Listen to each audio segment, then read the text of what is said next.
আসসালামু আলাইকুম প্রিয় মালয়েশিয়ান প্রবাসীরা, আপনারা সবাই কেমন আছেন? আশা করি ভালো আছেন এবং নিরাপদে আছেন। আপনি কি প্রবাসী? তাহলে আজই ডাউনলোড করুন হোম টাউন অ্যাপ। শত জল্পনা কল্পনার পরে আলহামদুলিল্লাহ বাংলাদেশে আটকে পড়া প্রবাসীদের মালয়েশিয়াতে আসার অনুমতি পেয়েছে, এরকমটাই জানিয়েছে মালয়েশিয়া অবস্থানরত বাংলাদেশ হাই কমিশনারের ভেরিফাইড ফেসবুক পেজ থেকে। কি বলেছে আমি স্ক্রিনে দিয়ে দিচ্ছি, সেখান থেকে আপনি দেখে নিতে পারেন। তারপর আমি সম্পূর্ণটা বলার চেষ্টা করতেছি এবং এই সত্য এবং এত খুশির সংবাদটা শোনার পরেও দেখবেন আপনাদের পিছে কিছু অসাধু চক্র পায় তারা করবে। এতদিন ক্ষতিগ্রস্ত হয়েছিলেন, লাখ লাখ টাকা এজেন্ট ছেড়ে দিয়ে বসেছিলেন, কেউ আপনাদের খোঁজ খবর নেয়নি। আজকে আপনাদের সুখের দিন এসেছে। অনেক প্রবাসীরা হয়তো বা বলবেন তারা আসলে কি করবে, তারা আসার দরকার নাই। ভাই আপনারা এটা কেন বুঝেন না? এই সকল প্রবাসীরা 5 লাখ 6 লাখ টাকা দিয়ে ভুক্তভোগী, তারা নতুন ভাবে আসার জন্য আগ্রহ দেখায়নি, তারা টাকা পয়সা দিয়েই কিন্তু বিপদে পড়েছিল। আজকে আল্লাহ পাক রব্বুল আলামিন তাদের মুখের দিকে তাকিয়েছে। তো যাই হোক, মালয়েশিয়া অবস্থানত বাংলাদেশ হাই কমিশনার খুব সুন্দর একটি নোটিশ দিয়েছে এবং অবশ্যই এটা প্রত্যেকটা প্রবাসীদের জানা উচিত। যারা আত্মীয় স্বজন আছে তারা অবশ্যই তাদেরকে জানানোর চেষ্টা করবেন। বিশেষ বিজ্ঞপ্তি 31শে মে 2024 তারিখের মধ্যে যারা মালয়েশিয়া আসতে পারেননি তাদের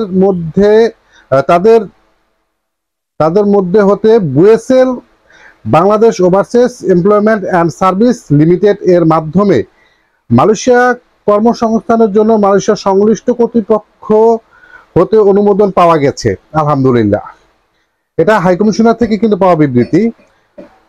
তারপর বলেছে মালয়েশিয়া কনস্ট্রাকশন এবং ট্যুরিজম সেক্টরের উক্ত কর্মীদের নিয়োগের সিদ্ধান্ত গ্রহণ করেছে।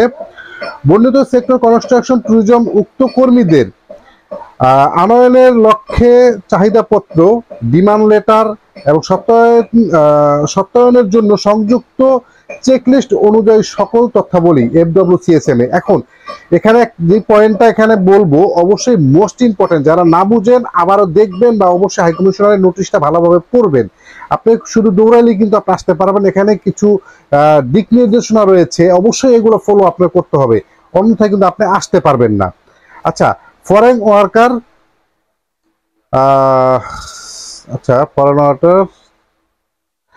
সিটিজেন ম্যানেজমেন্ট সিস্টেম এর অনলাইনের পোর্টাল দাখিলকৃত সকল ওকে, এই অনলাইনের যে পত্রগুলো দাখিলের জন্য তথ্যাবলী মূল কপি এবং এক সেট ফটোকপি বাংলাদেশ হাই কমিশনারের জমা প্রদানের জন্য সংশ্লিষ্ট সকলকে অনুরোধ করা হলো। আপনাদের যে ডিমান্ড লেটার ছিল এবং আপনাদের যে ডকুমেন্টগুলো ছিল সবগুলো একটা কপি করে আপনার FWCSM এর মাধ্যমে এবং হাই কমিশনারের সকল ডকুমেন্টগুলো একসাথে সাবমিট করতে হবে। এখন এখানে হাই কমিশনার বলেছে এখানে কোনো রকম কোনো কি বলে ওটাকে, দালাল বলে না যাই বলেন, তাদের শরণাপন্ন হওয়া যাবে না। আপনি কিন্তু নিজে নিজে করতে পারবেন, এমনিতেই ক্ষতিগ্রস্ত।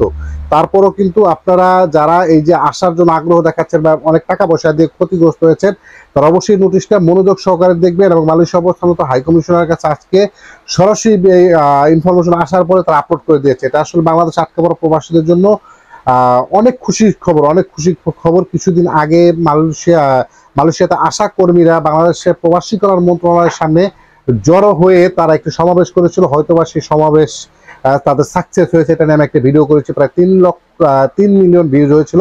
যাকে আলহামদুলিল্লাহ, আপনারা ওই ভিডিওটা প্রচুর পরিমাণে শেয়ার করে সকল বন্ধুদেরকে দেখার সুযোগ করে দেন।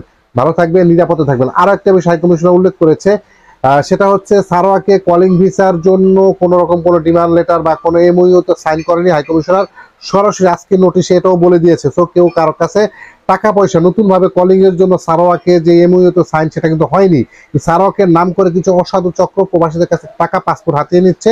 এটার জন্য হাই কমিশনার অবশ্যই পদক্ষেপ নেবে এবং সকলকেই সতর্ক করার জন্য আহ্বান করেছে। কারোর কাছে টাকা বা পাসপোর্ট দেওয়া থেকে, লেনদেন থেকে বিরত থাকবেন। এখন পর্যন্ত কলিং ভিসা নিয়ে সারোয়াকের কোনো রকম কোনো MOU তে সাইন করা হয়নি। দেখা হবে নেক্সট কোনো ভিডিওতে। আসসালামু আলাইকুম।